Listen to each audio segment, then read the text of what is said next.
El 1 de mayo conmemora una gran huelga obrera en Chicago en 1886, donde se reivindicaba la ley que promulgaba la jornada laboral de 8 horas.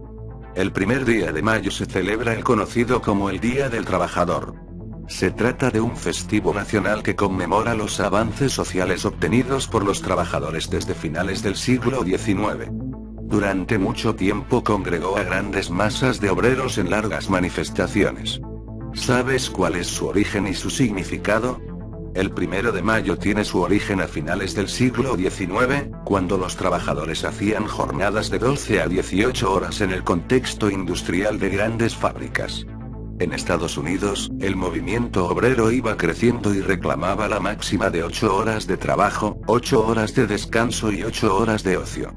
Ya en 1868, el presidente Andrew Johnson aprobó la jornada de 8 horas en la ley Ingersoll para algunos trabajadores como los de obras públicas o los empleados de oficinas laborales, no así para los trabajadores de las fábricas. La ley contó con el rechazo de los patrones y algunos estados establecieron cláusulas que permitían aumentar la jornada laboral.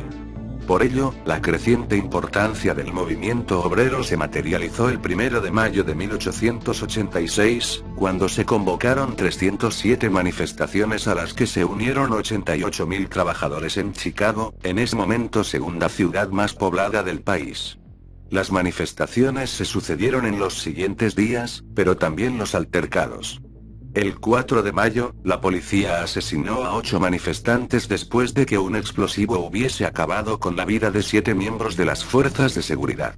8 personas fueron detenidas como responsables del suceso y 5 de ellas fueron condenadas a muerte.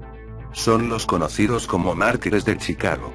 El tipógrafo George Engel, el carpintero Louis Lynn, quien se suicidó en su celda antes de la horca, y los periodistas Adolf Fischer, Albert Parsons y Auguste Spies.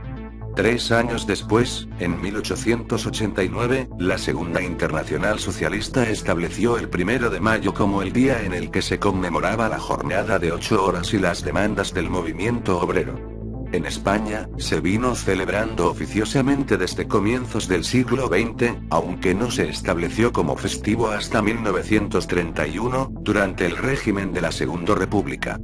Franco abolió el festivo tras el golpe de Estado. En 1955, la Iglesia Católica, bajo el papado de Pío XII, decidió dedicar este día a conmemorar San José Obrero. En España, el festivo se restableció con la llegada de la democracia. En otros países, sin embargo, se ha trasladado de fecha. En Estados Unidos y en Canadá se celebra el 1 de septiembre con el nombre del Labor Day, Día del Trabajo. Si te ha gustado el vídeo, comenta, dale like, activa la campanita y suscríbete. Hasta la próxima. Gracias.